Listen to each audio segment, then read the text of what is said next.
Kok ngenteni diwehi wae. Ya siapa tahu jadi doa ini. Karena Nabi itu mengatakan maluka maqaddamta gitu kata Nabi. Wa malu warithika ma akharta. Hartamu yang sesungguhnya itu adalah yang engkau berikan di jalan Allah. Yang engkau infakkan, yang engkau sedekahkan, yang engkau wakafkan di jalan Allah.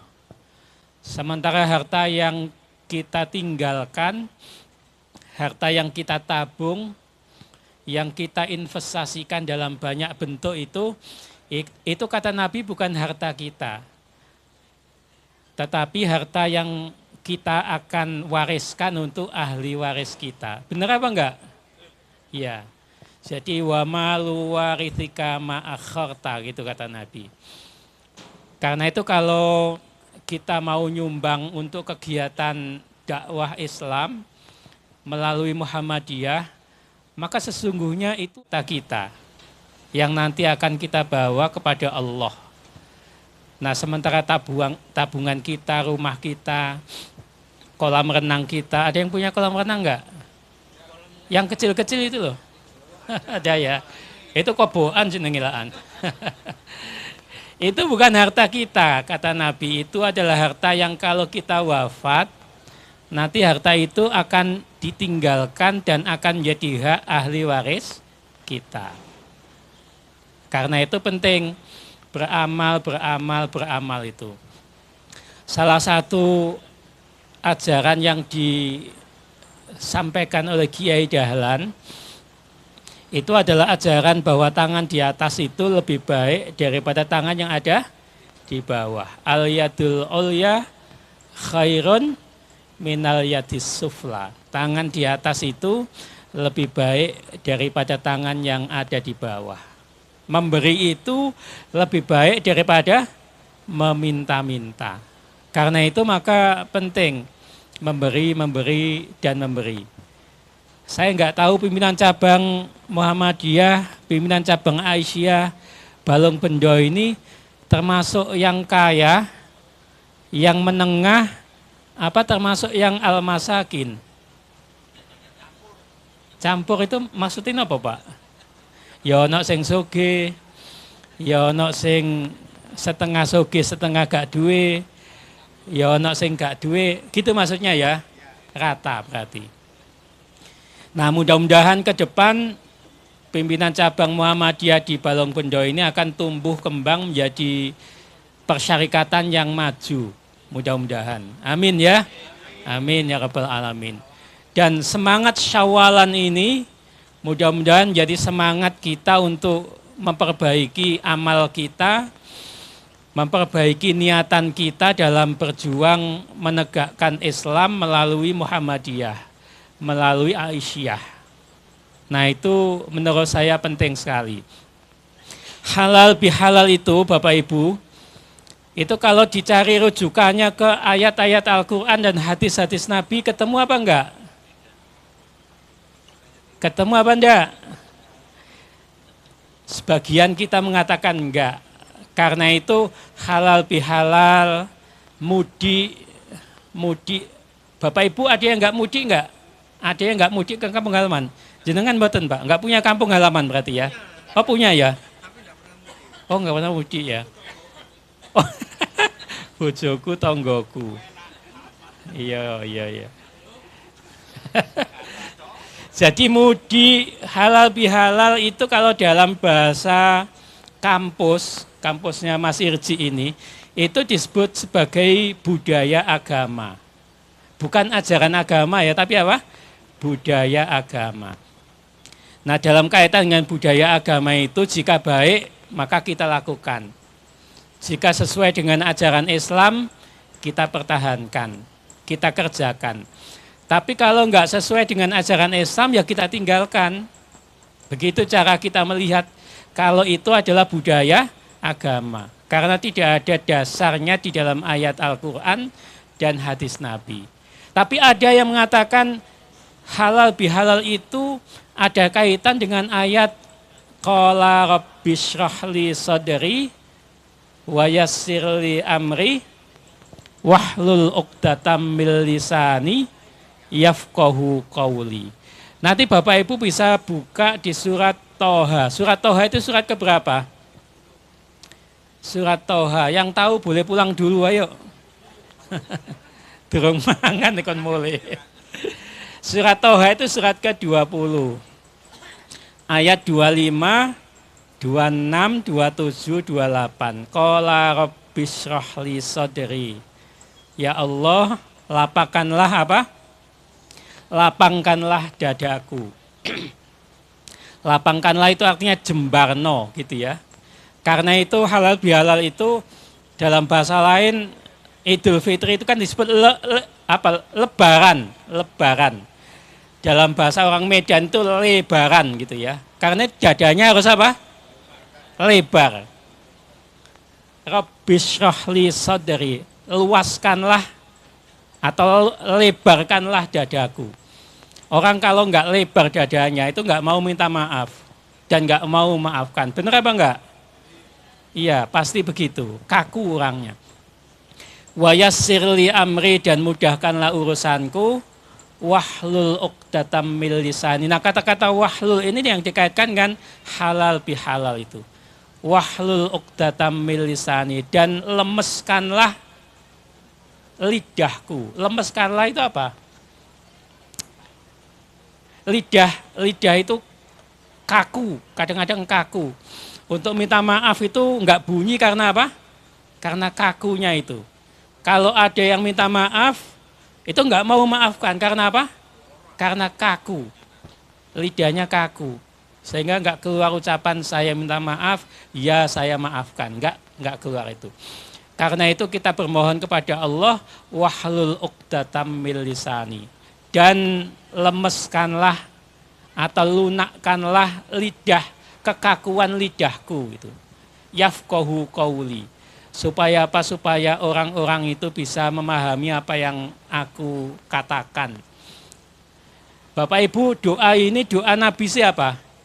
Rabbis shrahli sadri wa yassirli amri wahlul 'uqdatam min lisani yafqahu qawli. Doa siapa? Nabi Musa alaihi salatu wassalam.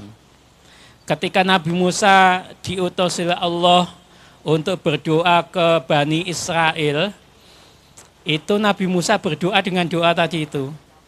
Sambil Nabi Musa juga sempat sebelumnya itu berdoa supaya diberikan pendamping untuk berdakwah. Dan pendamping yang diminta Nabi Musa itu adalah Harun, saudaranya sendiri. Dan doa itu kemudian dikabulkan Allah, dan Harun pun diangkat sebagai Nabi dan Rasul Allah untuk mendampingi Nabi Musa dalam berdakwah itu. Saya ingin tanya ke Bapak Ibu, Nabi Harun itu kakaknya Nabi Musa apa adiknya? Ayo. Harun itu kakak Nabi Musa apa adik Nabi Musa? Halo? Halo? Kakaknya apa adiknya? Nabi Harun itu 3 tahun lebih tua daripada Nabi Musa. Otomatis Nabi Musa itu adiknya. Harun itu kakaknya. Tapi diangkat Nabi itu lebih dulu Nabi Musa daripada Harun. Karena itu Nabi Musa berdoa supaya diberikan teman dalam berdakwah.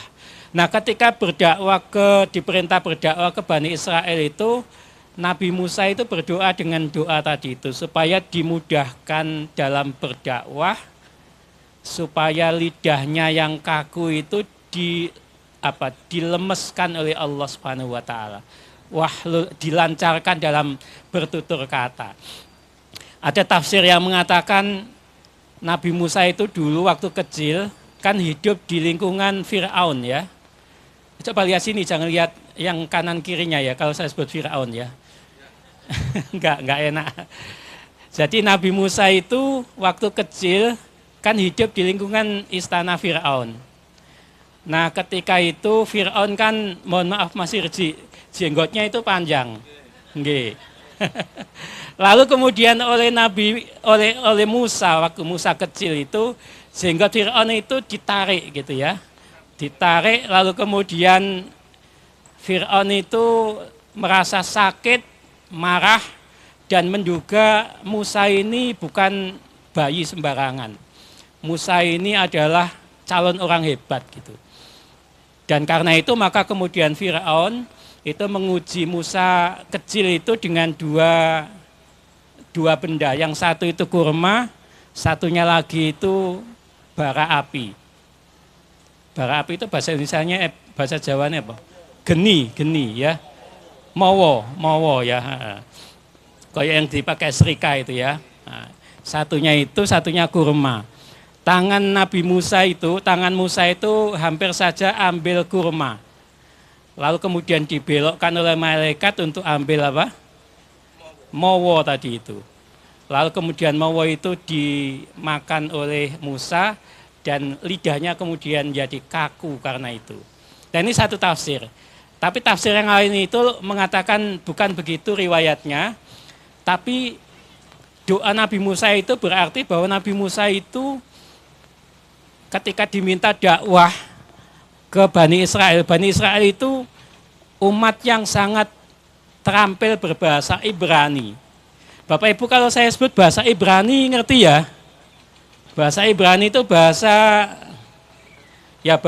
zaman dulu yang pakai Nabi Ibrahim dan lain-lain itu ya. Nah, sementara Nabi Musa itu hidup di lingkungan Firaun dan biasa menggunakan bahasa Mesir kuno itu ya. Karena itu kalau Nabi Musa itu pakai bahasa Mesir kuno, sementara yang mau didakwa itu pakai bahasa Ibrani kan nggak nyambung. Karena itu Nabi Musa ingin didampingi oleh Harun dan supaya dakwanya lancar, Nabi Musa berdoa tadi itu. Rabbis rohli sadri wa yassirli amri wahlul uqdatam min lisani yafqahu qawli. Tafsir yang kedua ini yang lebih masuk akal ya, yang lebih bisa diterima. Nanti Bapak Ibu bisa baca di tafsir-tafsir kalau yang mungkin bermasalah dengan ilmu alat bahasa Arab bisa baca tafsir bahasa Indonesia. Misalnya tulisan Profesor Quraish Shihab. Judul tafsirnya apa? Al-Misbah. Itu ada 15 jilid itu. Kalau Bapak Ibu beli itu kira-kira ya 5 juta sekian harganya. Nanti kalau bisa di kantor cabang ada buku-buku begitu Ustadz Irji supaya warga kita ini senang baca. Bapak Ibu senang baca buku apa baca WA? Masa ngrungokne ceramah ini ya WA-an, Yohan. Ya mau coba WA. Senang baca buku apa baca WA? Untuk update status baca WA. Nah, kembali ke jalan yang benar ya Bapak Ibu ya. Jalan yang benar itu adalah baca buku. Jangan suka baca WA. Karena WA itu belum tentu benar. Bahkan di WA itu seringkali ada berita hoax. Berita hoax soal siapa yang di Bandung itu yang lagi rame itu. Nah, soal siapa lagi gitu ya. Kok jenengan ngerti Pak? Jangan ngikuti temenan kok. Sampai anak-anaknya ngerti Pak ya. Jadi itulah WA Bapak Ibu. Jadi banyak sekali berita-berita hoax. Sementara kalau Bapak Ibu membaca buku, itu kebenaran pasti akan bisa diperoleh. Bisa dipertanggungjawabkan gitu. Karena penulisnya jelas. Apalagi penulisnya itu ulama, Profesor Quraish Shihab. Kalau disebut Quraish Shihab yang diingat jangan najwanya ya, Pak Quraish-nya ya. Jangan najwa Shihabnya. Oke, jadi meskipun halal bihalal seperti ini tidak ada dasar yang jelas, yang tegas dalam Al-Quran atau dalam hadis Nabi, tapi karena ini adalah budaya yang baik, mengajarkan pentingnya silaturahim, yang tadi sudah sedikit disampaikan oleh Ustadz Ahmad Irji tadi itu, maka halal bihalal ini baik untuk kita teruskan, baik untuk kita kerjakan. Monggo Ustadz. Sangat baik kita lakukan. Karena itulah maka di setiap tempat, kantor, pimpinan, organisasi itu halal bihalal pada bulan Syawal ini selalu ada, full, penuh ya, selalu ada. Karena itu budaya agama yang baik tadi itu. budaya agama yang mengajarkan pentingnya silaturahim. Bapak Ibu, dalam kalau merujuk ke buku lagi, itu ada buku tulisan Andre Muller, orang Jerman. Jerman itu kalau dari sini kemana kira-kira? Kemana? Krian kemana Pak? Ngetan gitu. Jejere Kauman. Jadi ada penulis namanya itu Andre Muller, itu nulis buku judulnya Ramadan in Java gitu. Bahasa Inggris nih. Bahasa Indonesianya itu Ramadan di Jawa. Pandangan dari luar gitu. Itu ada dua budaya agama yang disorot oleh Andre Muller itu. Yang pertama tadi budaya halal bihalal. Yang kedua itu budaya mudik. Syawalan sama budaya mudik. Bapak Ibu, ada yang pernah umroh terus nyambung Idul Fitri di Tanah Suci? Ada yang pernah? Mudah-mudahan nanti bisa Pak ya, mudah-mudahan. Saya juga belum pernah Pak. Tetapi dari pengalaman teman-teman dan yang bisa kita ikuti, di tanah kelahiran Islam itu kan nggak ada budaya halalun bihalalin, kan nggak ada ya. Nggak ada juga budaya mudik. Orang selesai sholat Idul Fitri ya sudah selesai gitu aja.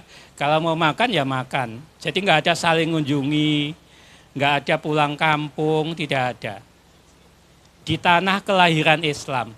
Tapi di Indonesia ini Islam itu menjadi sangat, kalau dalam bahasa buku itu disebut sebagai colorful Islam gitu ya. Colorful Islam kalau diterjemahkan dalam bahasa Balung Bendono apa Pak? Colorful Islam. Islam yang penuh warna. 100 untuk Pak Ketua Cabang. Islam yang penuh warna. Jadi Islam Indonesia itu Islam sing akeh kembange gitu ya. Paham maksud saya ya? Kembange koken kadang-kadang.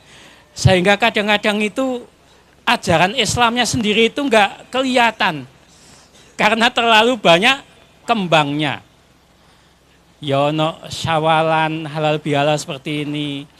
Ada juga mudik, ada juga selamatan, tahlilan, manakipan, apalagi reoni, ruatan desa, terus apalagi kupatan, nyekar. Nih bojone 7 wulan terus midek apa? Niku napa Bu jenenge Bu? Tingkepan.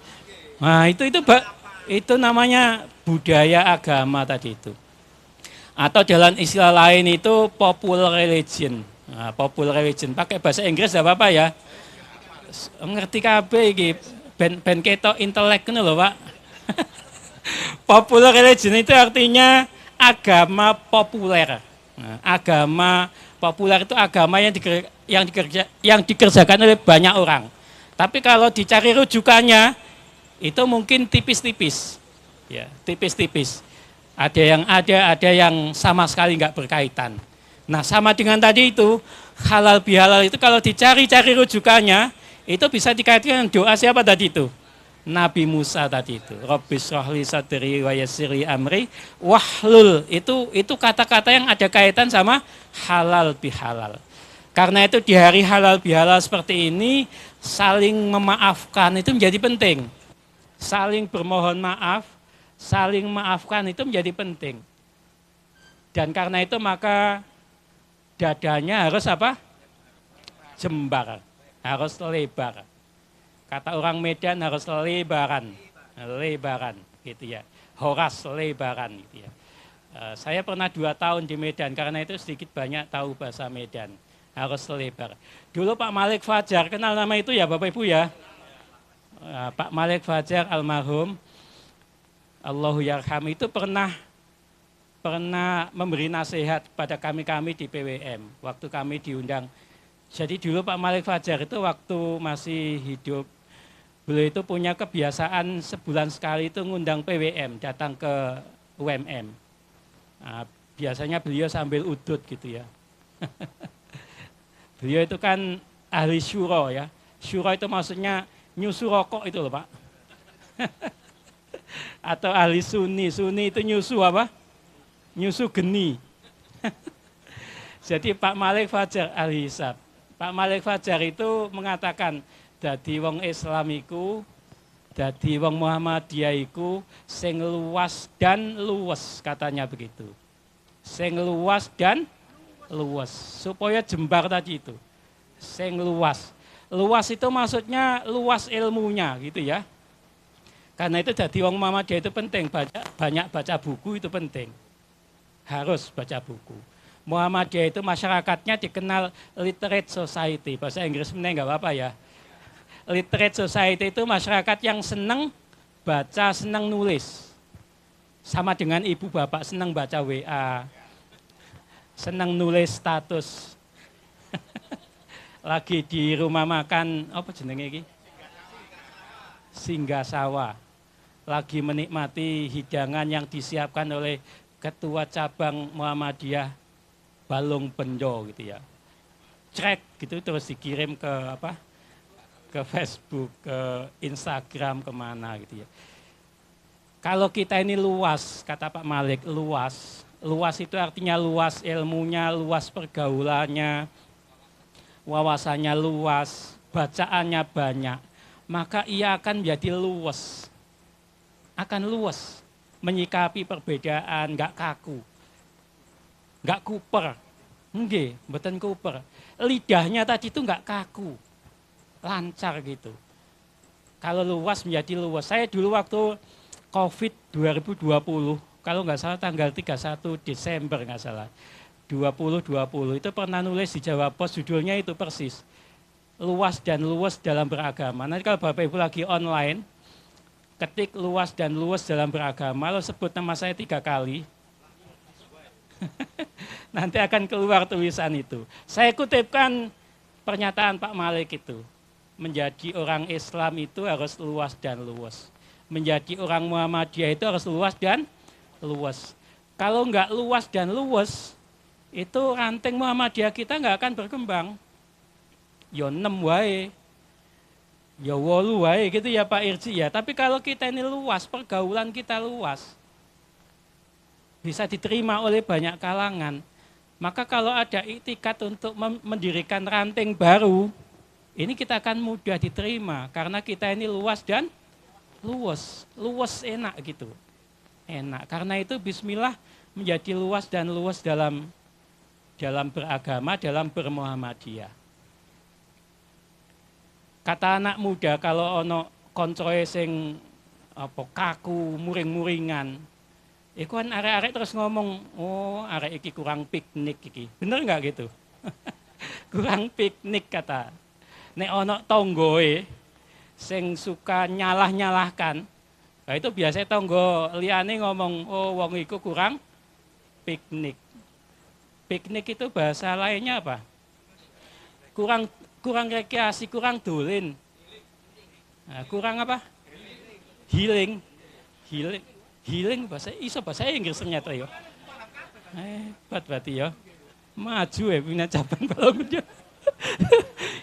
Healing. Nah, healing itu artinya berobat. Berobat yang pakai pokoknya embola itu ya. Sampai endi tadi itu? Kurang piknik. Bahkan anak muda itu kalau mengatakan kalau mau luas dan luas atau luas dan luas, ngopinya harus apa? Ngopine kudu hitam, Pak. Ngopine kudu kental. Ngopine kudu pahit. Sing terakhir ngopine kudu adoh. Ngopine kudu adoh. Karena itu saya usul Mas Irji, tahun depan halal bihalalnya dilaksanakan di Malaysia, Mas Irji. Loh, setuju kabeh loh Mas. Soal duit ngelek dewe-dewe. Pimpinan cabang Muhammadiyah sepanjang, taman sepanjang itu kalau musyawarah cabang itu nggak pernah mau di kecamatan sepanjang. Tahun 2015 itu musyapnya di Lombok, nggih Pak nggih, kalau nggak salah. Tahun 2022 kemarin itu musyapnya di Bali, di Denpasar, di dekat Pantai Kuta itu. Jadi kalau rapat sedang panas itu beberapa peserta rapat keluar sambil gini lihat gini. Astagfirullah gitu ya. Tapi satu dibuka ngono Pak ini nih Pak. Nah, mari wis menikmati itu terus masuk lagi. Sekali-kali anak-anak muda itu ngopinya ke Singapura misalnya ya. Sekali-kali ngopinya ke Jerman. Ini Jerman sungguhan Pak, bukan Jerman jejere kauman tadi itu. Saya kebetulan pernah seminggu di Münster. Münster itu Jerman, dekat sama pantai. Waktu itu mewakili Pak Abdul Mukti untuk international conference di sana. Judulnya itu Living Together, gitu. Kalau dalam bahasa sini itu kumpul kebo. Living together itu hidup bersama. Hidup bersama orang-orang lintas agama, lintas budaya. Bagaimana saling memahami, ya saling respect. Respect itu menghormati satu dengan yang lain, meskipun berbeda-beda. Nah waktu jeda saya ngopi di Münster itu harganya satu cangkir itu 9 euro. 1 euronya itu 15.000. Tapi jangan ingat rupiahnya Bapak Ibu. Nah kalau ingat rupiahnya nggak jadi ngopi. Nah, nggak bisa ngopi tambahan. Eling, oh nggak sampai 10 repis. Nah gitu ya. Eling itunya. Oh cuman sangang repis wae kok gitu ya. Nggak usah ingat rupiahnya. Nah, ojo ginempur ngono ta, Pak. Di Amerika itu harga kopi itu 12 US dollar. 1 dolarnya ya hampir 16.000. Tapi nggak usah ingat apa? Rupiahnya. Yang penting ngopinya harus apa? Jauh. Ngopinya harus jauh. Ngopi jauh itu falsafah saja. Bahwa yang namanya pergaulan itu harus lintas batas. Kalau Muhammadiyah ini kita kembangkan dengan semangat luas dan luas seperti nasihat almarhum Pak Malik, maka pimpinannya itu bisa diterima oleh semua kalangan.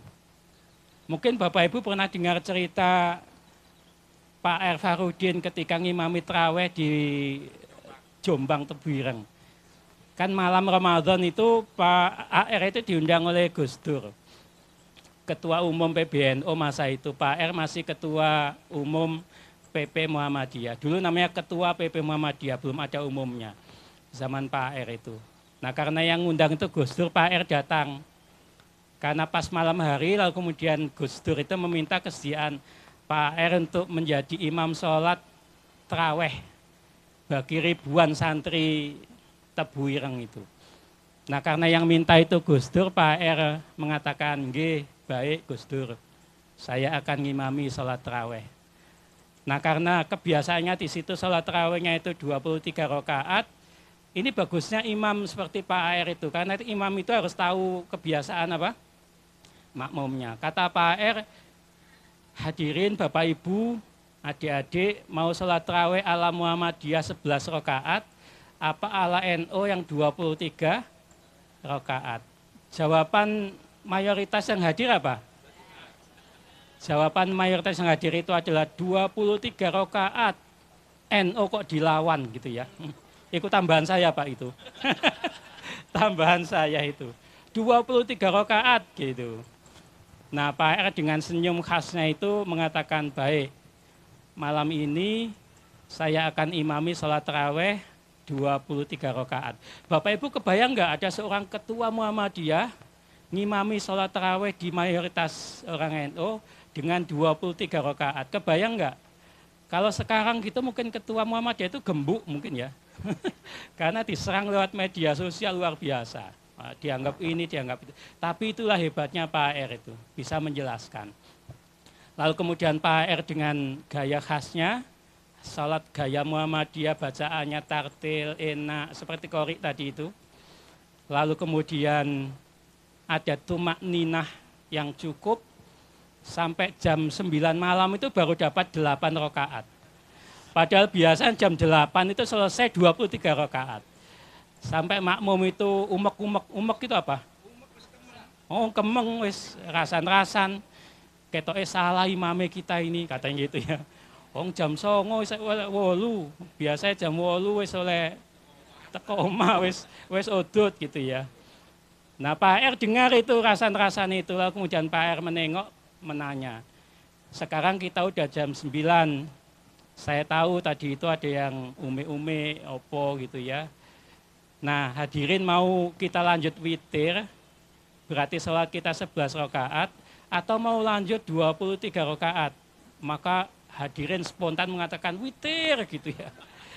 Tadinya maunya 23, NO kok dilawan, berubah menjadi langsung witir.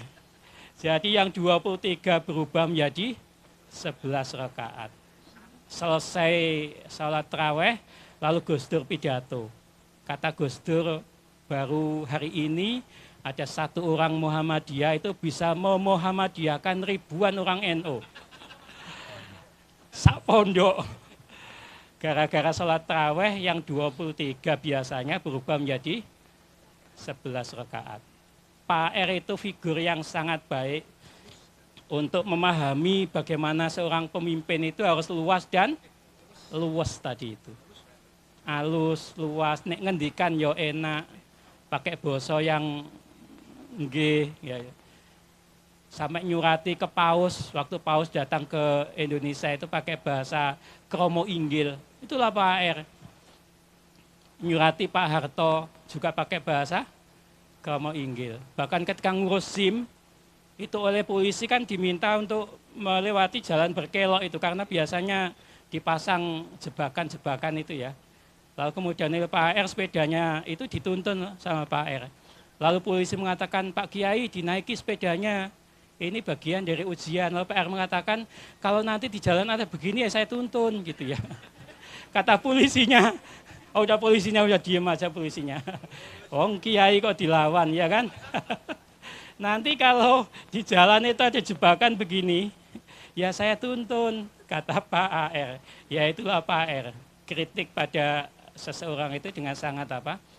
Sangat santun. Saya kira kalau kita mau mengembangkan Muhammadiyah kita, Aisyah kita, figur-figur yang luas dan luas itu menjadi penting. Jangan terlalu sering mengatakan pokoknya gitu ya. Wah, ini ana pokoknya aku mau kena hukumnya anak muda tadi itu. Oh, hari itu kurang apa? Kurang ngopi. Ngopinya kurang ada, kurang piknik. Ada, ini bukan hadis Nabi. Al-Mahfuzat yang mengatakan ikhtilafu ummati rahmah. Bukan hadis Nabi, tapi ini Al-Mahfuzat. Kata-kata yang nilainya itu sangat bagus. Pak, panjenengan mboten panasen, Pak. Mriki lho, Pak. Ben kula mboten sungkan nek suwi-suwi, Pak. Karena panas ini ku. Yang abang, Pak. Iya. Saya sampai jam berapa Ibu Bapak?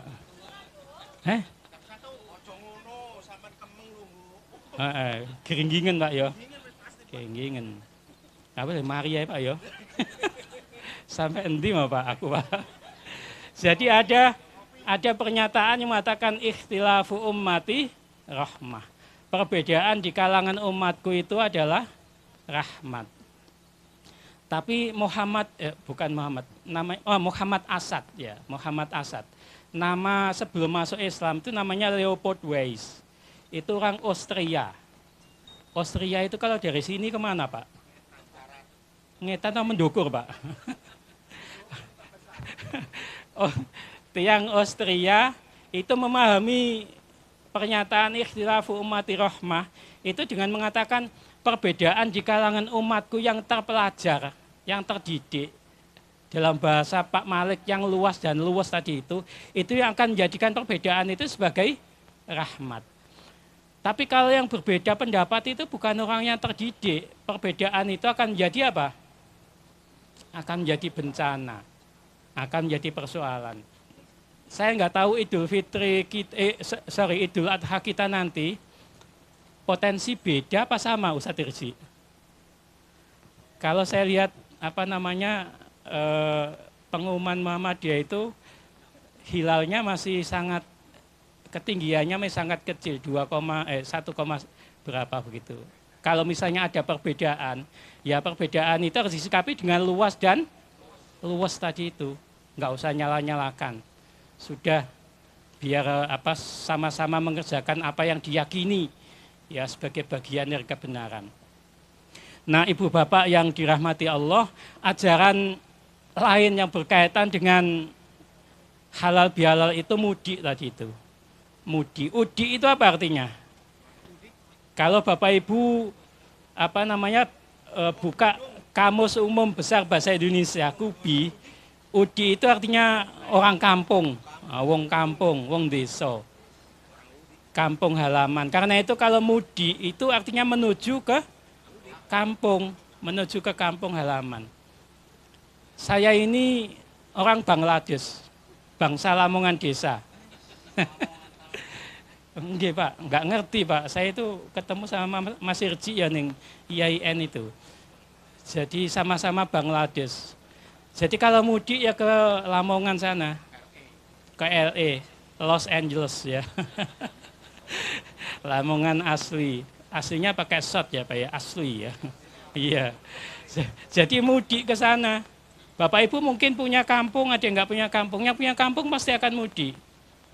Menjelang Ramadan, itu hawa kampung halaman itu sangat terasa menjelang Ramadan. Apalagi menjelang Idul Fitri. Itu hawa kampung halaman pasti sangat terasa.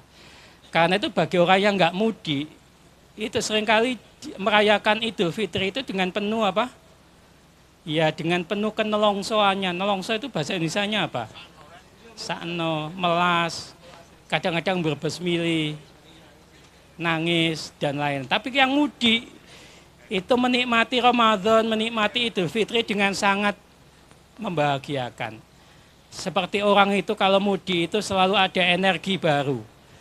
Ketemu orang tua, sungkem, kalau orang tuanya wafat ziarah, ketemu saudara, sanak saudara, kerabat, ketemu teman sepermainan dulu. Sangat menyenangkan orang yang mudik itu. Karena itu begitu balik ke kota, dari desa ke kota, itu ada energi baru. Orangnya menjadi fresh pikirannya. Ada semangat baru. Ayatnya tadi itu yang dibaca oleh adik kita tadi itu. Ali Imran 133 tadi itu. Wasari'u ila maghfiratim mir rabbikum wa jannatin arduhas samawati wal ard uiddat lil muttaqin. Jadi kalau mudik itu dikaitkan dengan ayat tadi itu digaduk nih gitu ya. Itu sama dengan kita gaduk nih halal bihalal dengan wahlul uqdatam lisani tadi itu. Itu ada kaitannya.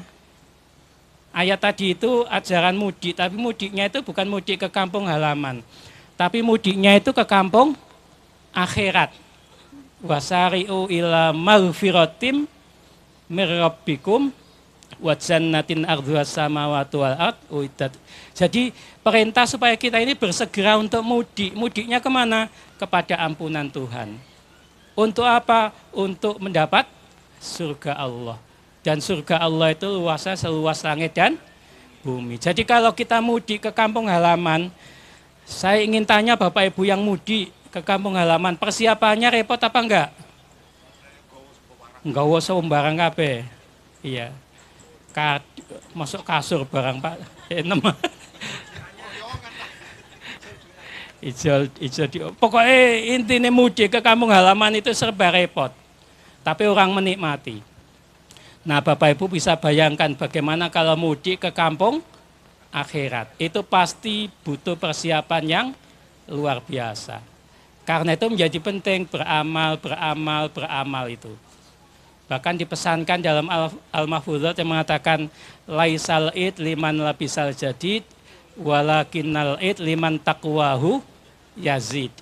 Tidak disebut Idul Fitri itu orang yang pakaiannya baru, orang yang kopiahnya baru, baju kokonya baru, celananya baru, sepatunya baru, masnya baru, kalungnya baru. Mas ini bukan Mas Irji, bukan Mas Anang, bukan Mas, ini Mas Sungguhan ini.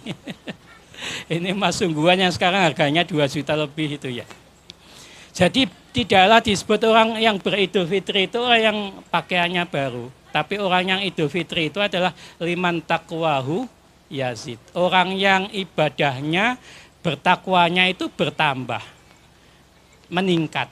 Dari sebelumnya, sebelum Ramadan nggak mau jamaah, dididik sebulan Ramadan jamaah. Lalu pas Ramadan jamaahnya tambah semangat, tambah meningkat. Nggak pernah sholat malam, dididik selama Ramadan bangun malam, termasuk untuk sahur. Pasca Ramadan tetap punya kebiasaan bangun malam. Nggak biasa baca Quran, lalu kemudian dididik selama sebulan penuh Ramadan baca Quran. Ya, wa muda rasatul Quran kan baca Quran ya. Lepas Ramadan baca Qurannya ditinggal atau terus? Terus. Tapi saya pesan ya jangan contoh jeleknya orang Arab kalau baca Quran ya Bapak Ibu ya. Ada orang Arab enggak ini? Sinten Pak? Pak Irji ini Arab gena apa Arab gak gena Pak Irji? Enggak guyon Pak Irji. Orang Arab itu jeleknya kalau baca Quran, coba Bapak Ibu perhatikan. Orang Arab itu kalau baca Quran itu nggak pernah lihat terjemahnya. Iya benar nggak? Orang Arab itu baca Quran nggak pernah lihat terjemahnya karena apa? Karena orang Arab itu sehari-hari itu pakai bahasa Arab. Bahkan wong gendeng yo bahasa Araban. Heran, wong lindur itu bahasa Araban. Kene sing sehat itu gak iso bahasa Arab. Nah karena itu maka kalau Bapak Ibu baca Quran, itu saya sarankan itu baca Quran yang ada terjemahnya itu. Jadi baca ayatnya ada, lihat terjemahnya. Baca ayatnya, lihat terjemahnya. Supaya apa? Supaya Bapak Ibu itu paham apa yang dibaca itu. Bahwa membaca Al-Quran itu berpahala itu benar. Iya kan? Benar. Bahkan Nabi mengatakan la aqulu alif lam mim harfun gitu kata Nabi. Saya tidak pernah mengatakan alif lam mim itu satu huruf. Walakin alifun harfun, walamun harfun, wa mimun harfun. Tapi alif itu satu huruf, lam itu satu huruf, mim itu satu huruf. Dan di dalam hadis Nabi di kemuliaan Ramadan itu, di ujung hadis yang diriwayatkan oleh Bukhari itu Nabi mengatakan wal hasanatu bi asyri amsalihha. Dan setiap amal kebaikan yang kita kerjakan termasuk baca Quran itu per hurufnya itu akan diganjar dengan 10 kebaikan. Ya tentu 10 itu hanya soal sebutan angka saja. Yang pasti adalah dilipat gandakan pahalanya oleh Allah. Karena itu rugi kalau kita melewatkan hari-hari yang kita miliki tanpa kita membaca Al-Quran. Karena apa? Karena Al-Quran itu kalau kita baca, kebaikan-kebaikan yang bisa kita peroleh itu luar biasa. Sangat luar biasa. Bapak Ibu terus napa empun? Terus. Kalau terus berapa menit lagi?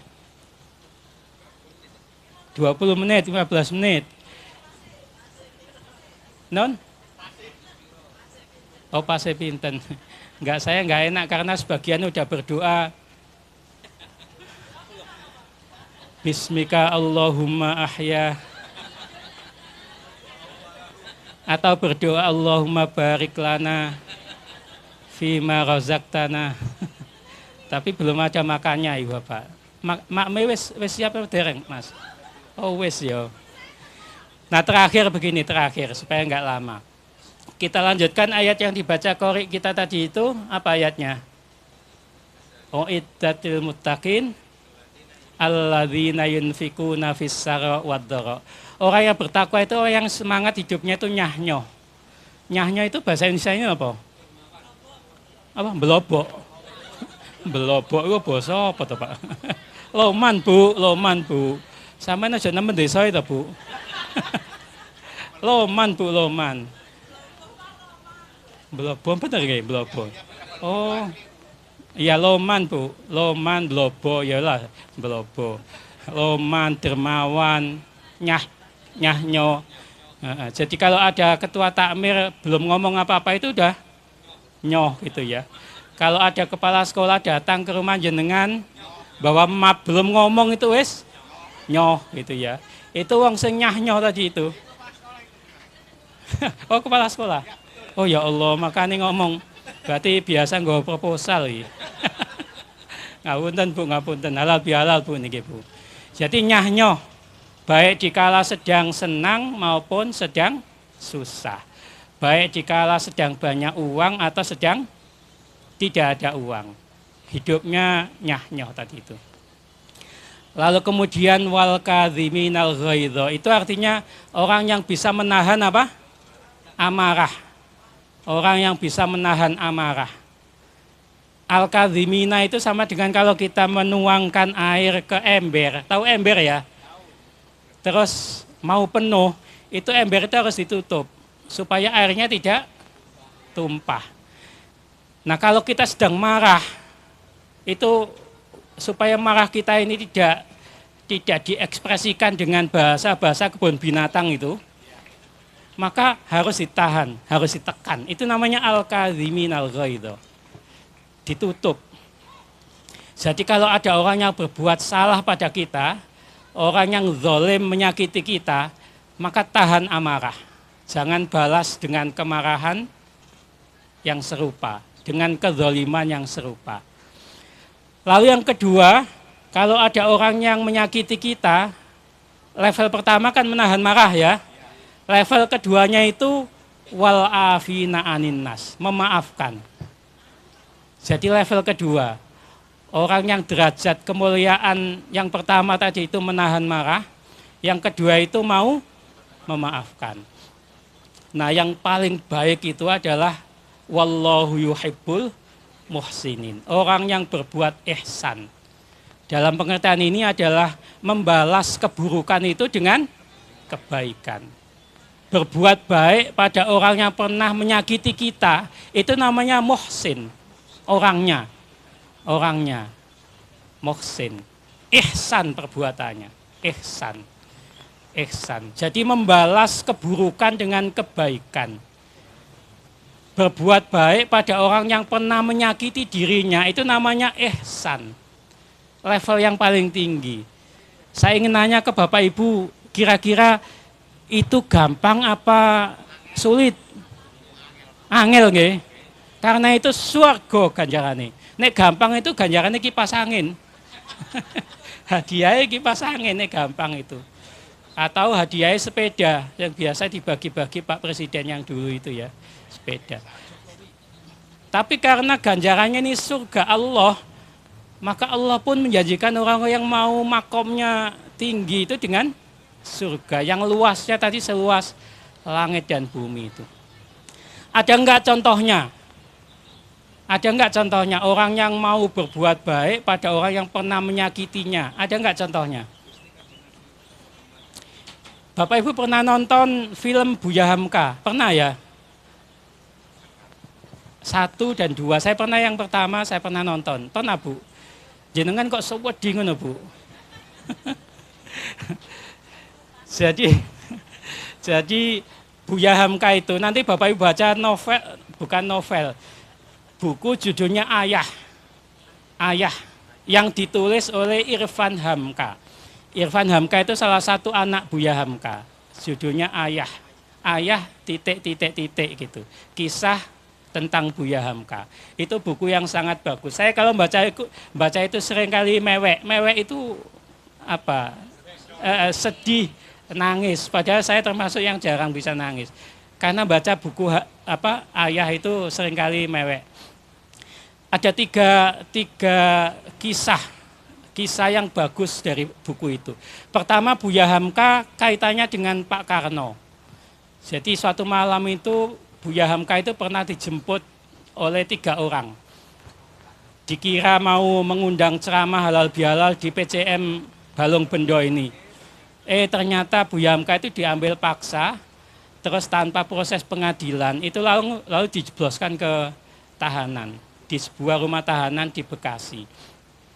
2 tahun 4 bulan Pak. Dari Januari 1964 hingga bulan Mei 1966. Ditahan. yang dilakukan Buya Hamka selama ditahan itu yang dirasakan tentu sangat berat. Yang biasanya bebas ceramah, lalu nggak bebas. Bahkan makan nggak pernah rutin dikasih. Bahkan sempat diminta minum air seninya sendiri. Siksa luar biasa. Putus asa Hamka. Tapi Hamka ingat ayat 5 dan 6 surat Al-Insyirah itu. Fa inna ma'al usri yusra. Inna ma'al usri yusra.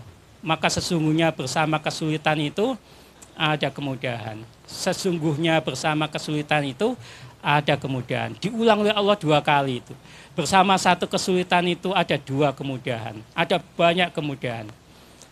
Lalu Hamka memikirkan apa yang bisa dilakukan di tengah keterbatasan di dalam penjara itu. Lalu Buya Hamka melakukan pekerjaan 3M. Ini Bapak Ibu ingat ya 3M ini ya. M yang pertama itu menulis. M yang kedua itu menulis. M yang ketiga itu menulis. Jadi yang dilakukan Buya Hamka itu menulis. Di dalam penjara selama 2 tahun 4 bulan itu. Keluar tahanan pada awal Pak Harto memimpin itu. Kemudian lahirlah karya hebat kitab tafsir Al-Azhar itu. 30 juz. Jadi kalau Bapak Ibu mau tahu kitab tafsir itu ditulis di mana oleh Buya Hamka, itu ditulis di dalam penjara. Selama Buya Hamka di penjara 2 tahun 4 bulan itu. Lalu tahun 70 bulan Juni tanggal berapa Pak Karno meninggal itu? Datang utusan Pak Harto namanya Maijen Suryo ke rumah Buya Hamka, lalu menghabarkan kalau Pak Karno sudah wafat. Lalu Buya Hamka hanya bertanya, oh berarti Pak Karno sudah meninggal, sudah Buya. Ada satu wasiat yang hendak disampaikan untuk Buya. Wasiatnya itu kalau dibaca, itu permintaan Pak Karno supaya Hamka mau menjadi imam sholat bagi jenazah beliau. Kalau Bapak Ibu sebagai ustadz pernah di penjara sebegitu rupa, terus diminta menjadi imam sholat, itu jawaban Bapak Ibu gimana? Nggolek ustadz liyane wae. Gak paten aku ngono ya. Gak paten itu bahasa Indonesianya apa, Pak? Jadi, tapi itulah hebatnya Buya Hamka. Meskipun keras, tegas, tapi hatinya sangat lunak, luwes tadi Pak. Sangat lembut hatinya. Nah, tanpa banyak tanya, Hamka kemudian datang ke Wisma Yaso, tempat disemayamkannya Pak Karno, dan di situ sudah ada pejabat-pejabat tinggi negara, termasuk Pak Harto ada di situ. Dan lalu kemudian Buya Hamka mengambil posisi sholat sebagai imam jenazah bagi jenazah Pak Karno itu. Lalu kemudian setelah sholat selesai, Buya Hamka diprotes oleh jamaah fanatiknya. Ya, jadi jamaah fanatik saat dulu ada Pak itu ya. Itu menanya, Buya mengapa kamu mau menyolatkan orang yang sudah memenjarakanmu? Orang munafik, gitu sampai ada yang mengatakan itu. Lalu Buya Hamka mengatakan untuk urusan munafik, biarlah itu urusan Soekarno dengan Allah Ta'ala. Yang pasti kewajiban kita adalah menyolatkan, merawat jenazah orang sesama muslim kita yang wafat. Pak Karno suka nggak suka wafat dalam keadaan muslim, dan jasanya juga besar kata Buya Hamka. Masjid Istiqlal itu salah satu inisiatornya kan Pak Karno ya. Itu kalau nggak salah dirancang tahun 61, baru selesai tahun 78. Jadi ada 18 tahunan ya. 17 tahunan Masjid Istiqlal itu jadi. Itu jasa Pak Karno. Masjid Baitur Rahim di Komplek Istana, itu arsitekturnya Pak Karno itu. Kata Buya Hamka, itu jasa-jasa Pak Karno di samping yang lain. Tentu itu bisa menjadi modal yang dibawa Pak Karno untuk menghadap Allah Subhanahu wa Ta'ala. Jadi ada Bapak Ibu orang yang disakiti tapi membalas dengan apa? Kebaikan-kebaikan. Wallahu yuhibbul muhsinin. Muhsin itu ada. Bapak Ibu yang suka baca novel, sering nggak baca novel tulisan Pramudia Anantatur? Pernah nggak? Pram. Kenal nama itu? Tahu namanya ya? pada saat apa menjelang Gestapo itu, terutama pada tahun 63 ya, saya baca di beberapa sumber itu, tahun 63 itu Buya Hamka itu dikritik dengan kritik luar biasa oleh Pramudia ini. Salah satu kritiknya itu adalah Pramudia Anantatur itu menuduh karya Buya Hamka yang berjudul Tenggelamnya Kapal Van der Wijk. Nah, itu kenal ya novel itu ya. Itu kapalnya seperti tempat kita ini ya. Ada apa? Kolamnya. Itu kan kisah soal Zainuddin sama siapa itu? Sama Hayati. Iya. Oh, no film ya Pak itu. Saya nonton filmnya, baca novelnya saya itu. Nah, kritik-kritik Hamka itu luar biasa. Jadi mengatakan novel itu bukanlah tulisan Hamka, tapi novel itu adalah plagiasi Hamka terhadap hasil contekan Hamka terhadap karya, judulnya itu Magdalena kalau nggak salah, Mustafa Al-Manfaluti. Nah, itu yang penulis aslinya itu. Nah, Pram itu menuduh Hamka itu membaca tulisan itu lalu diubah, disadur menjadi Tenggelamnya Kapal Van der Wijk. Pram itu nasionalis kiri. Kalau saya sebut kiri paham ya? Kiri, nulis di harian Bintang Timur, ada halaman khusus itu kasih halaman Lentera gitu. Itu khusus halaman Pramudia nulis. Bertahun-tahun mengkritik Hamka dengan fitnah luar biasa tadi itu. Kemudian peristiwa 30 September itu, Gestapo itu, lalu orang-orang yang dekat dengan kiri dibuang semua. Termasuk Pram itu dibuang ke Pulau Buru. Pulau Buru itu di mana? Pulau Buru. Nah, nanti cari di Google ya, barangkali mau ke sana ya. Selama 17 tahun Pram di sana, lalu pulang tahun 79, ya 79 tahun berapa ya Pram itu pulang. Lalu kemudian suatu hari itu datang ke Hamka seorang perempuan, mengenalkan diri dengan nama Astuti. Siapa namanya? Astuti. Jadi assalamualaikum Buya, saya Astuti. Saya putri dari Pramudia Anantatur gitu. Kaget Buya Hamka. Disewani oleh putri dari Pramudia itu. Lalu kemudian Buya nggak pernah nanya soal Pramudia. Buya Hamka yang nanya apa tujuan Ananda Astuti. Saya diminta oleh ayah saya untuk mengajak calon suami saya. Kemudian dia bersama dengan seorang Tionghoa. Namanya itu Daniel Setiawan. Namanya siapa?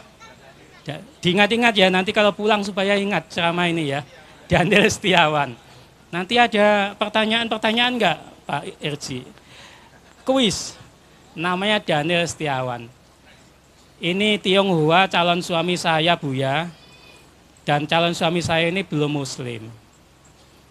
Nah, ayah saya itu pesan dan mengatakan enggak setuju kalau saya ini nikah sama seorang yang beda agama. Bayangkan loh, Pramudia yang kiri, liberalis, itu anaknya enggak sudi dinikahkan dengan yang non-muslim. Karena itu Pramudia minta supaya Daniel itu belajar Islam ke Buya Hamka. Supaya Daniel itu minta dibimbing untuk masuk Islam dan diajari Islam. Dan permintaan itu disanggupi oleh Buya Hamka. Jadi Astuti dan Daniel tadi belajar Islam ke Buya Hamka. Lalu kemudian di tahun 2006 itu ada tulisan namanya Hudzaifah Khudah namanya. Namanya siapa? Hudzaifah Khudah. Ingat-ingat ya. Itu sastrawan itu. Sastrawan seangkatan dengan Buya Hamka. Seangkatan dengan seangkatan adik kelasnya inilah Pramudia Buya Hamka. Nulis di harian Horizon tahun 2006 hasil wawancara Hudzaifah itu dengan Pramudia. Hudzaifah bertanya apakah itu cara engkau meminta maaf kepada Buya Hamka. Tapi tanpa menjawab pertanyaan Hudzaifah, tapi itu Hudzaifah itu merasa itulah cara Pramudia meminta maaf atas kesalahan-kesalahan pada masa lalu yang dilakukan oleh Buya Hamka itu. Dan Buya Hamka pun memaafkan dengan cara bersedia untuk membimbing Daniel Setiawan masuk Islam, mengajar Astuti dan Daniel menjadi muslim yang baik. Jadi orang-orang dulu itu meskipun mangkel, mangkel itu bahasa Indonesia apa Pak? Gondok, apa doa ya. Itu kalau ada yang minta maaf itu ya cair begitu. Iya, wahlul uqdatam min lisani.